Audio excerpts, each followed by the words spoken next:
राधे राधे दोस्तों। हमारे चैनल में आप सभी का स्वागत है।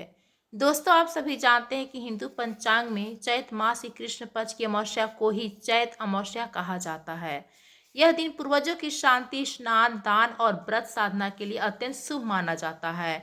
मान्यता है कि चैत अमावस्या के दिन श्रद्धा से व्रत और पितृ तर्पण करने पर पितरों को श्रेष्ठ लोक की प्राप्ति होती है और साधक के जीवन के अनेक कष्ट भी क्रमशः हल्के होने लगते हैं। जो व्यक्ति नियमित रूप से हर मास अमावस्या व्रत रखता है उसके लिए चैत अमावस्या विशेष फलदायी मानी जाती है। चैत अमावस्या प्रायः मार्च या अप्रैल के महीने में आती है। यह समय ऋतु परिवर्तन का भी होता है, जब मौसम में हल्का ऊष्मा का संचार शुरू हो जाता है और प्राकृतिक बसंत से आगे के चरण की ओर बढ़ रही होती है। ऐसे समय में किया गया स्नान, दान और पितृ पूजन मन, शरीर और वंश परंपरा तीनों के लिए कल्याणकारी माना जाता है। दोस्तों, आगे हम जानेंगे कि अमावस्या, चैत अमावस्या के दिन हमें क्या क्या करना शुभ माना जाता है। दोस्तों, चैत अमावस्या के दिन ब्रह्म मुहूर्त या प्रातः काल में नदी, सरोवर और पवित्र जलाशय में स्नान करना शुभ माना जाता है। जहाँ यह संभव न हो वहाँ घर पर ही शुद्ध जल में गंगा जल मिलाकर स्नान किया जा सकता है। स्नान के बाद स्वच्छ वस्त्र धारण कर भगवान विष्णु, शिव और पितरों का स्मरण किया जाता है।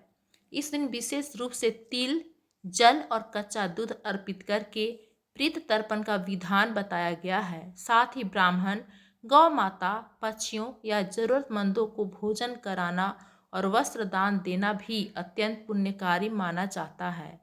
कई लोग इस दिन दिन भर व्रत रखते हैं और केवल फलाहार या एक समय सात्विक भोजन ग्रहण करते हैं।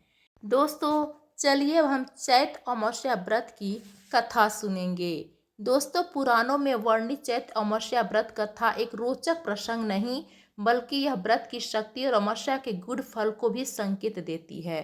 कथा के अनुसार किसी की प्राचीन नगर में एक पराक्रमी राजा राज्य करता था। राजा की रानी स्वभाव से अत्यंत धार्मिक, सरल और श्रद्धावान थी। वह नियमित रूप से अमावस्या व्रत करती, दान देती और देव पूजन में विशेष रुचि रखती थी। राजमहल के ठीक सामने एक धनी साहूकार की भव्य हवेली थी। समय के साथ रानी और उस साहूकार की पत्नी के बीच घनिष्ठ मैत्री स्थापित हो गई। दोनों स्त्रियां एक दूसरे से अपने सुख दुख की बातें साझा करती थी। रानी के पास राजसत्ता का वैभव था, परंतु एक बूंद भी अभिमान नहीं था। उसके भीतर केवल धर्म और व्रत की भावना प्रबल थी। दोस्तों, एक दिन राजमहल के प्रांगण में बैठी रानी ने साहूकार की हवेली की दिशा से जोर जोर से रोने की आवाज सुनी। रानी चौंक उठी और तत्क्षण अपनी सखी के पास पहुंच गई।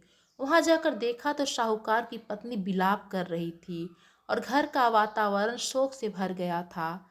रानी ने शांत स्वर में पूछा कि ऐसा कौन सा दुख आ पड़ा है कि पूरा घर रो रहा है। तब साहूकार की पत्नी ने भारी मन से बताया कि उसके इकलौते पुत्र की मृत्यु हो गई है।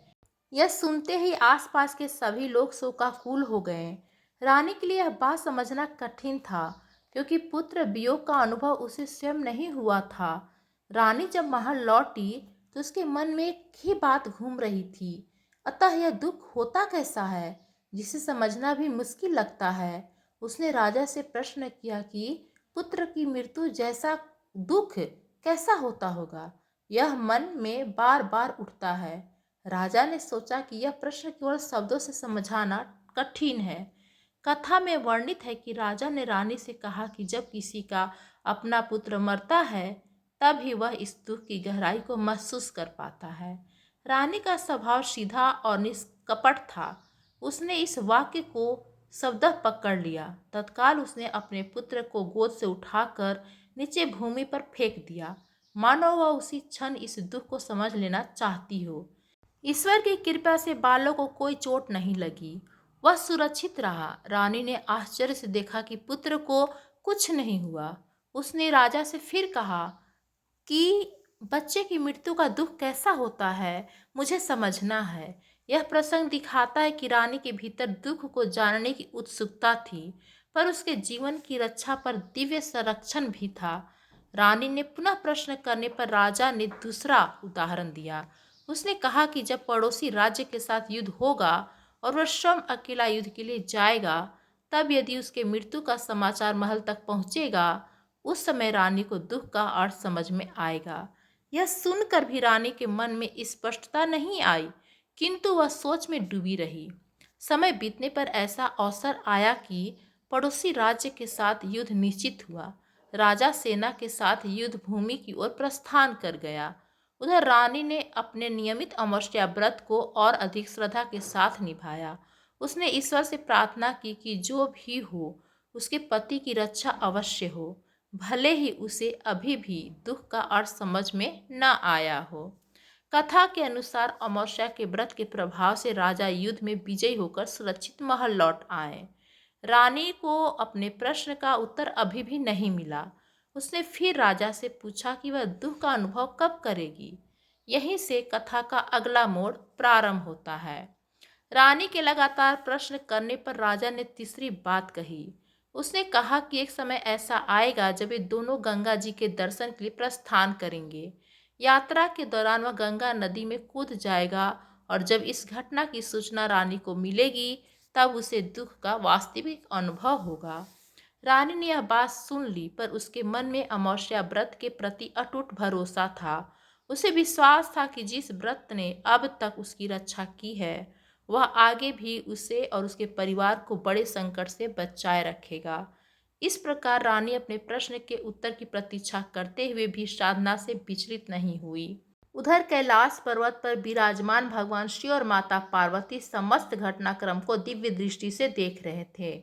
भगवान शिव ने माता से कहा कि वे उन्हें एक ऐसी आत्मा के दर्शन करवाना चाहते हैं जो सच में सुखी है। यहाँ सुख का अर्थ केवल बाह्य सुविधाओं से नहीं, बल्कि भीतर की सुरक्षा और ईश्वरीय संरक्षण से है।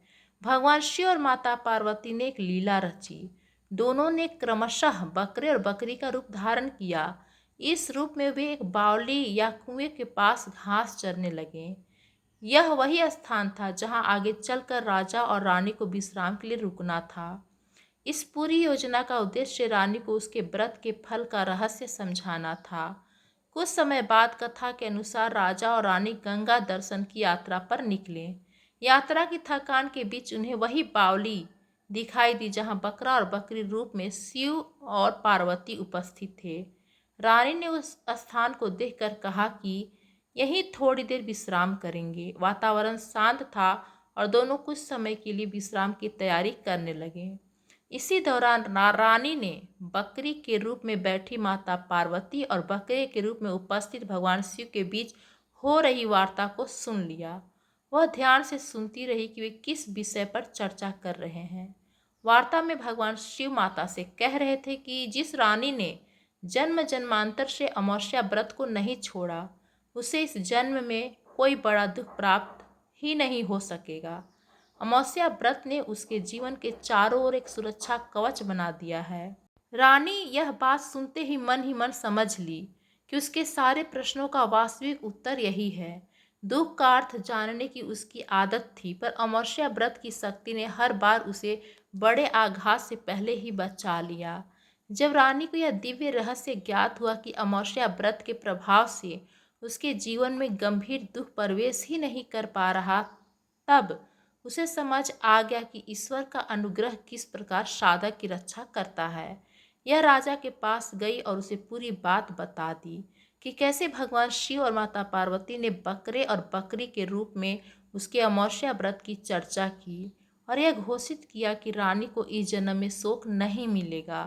कथा के अंत में यह संदेश स्पष्ट रूप से मिलता है कि अमावस्या व्रत केवल एक परंपरागत नियम नहीं, बल्कि साधक के चारों ओर अदृश्य सुरक्षा चक्र की तरह कार्य करता है।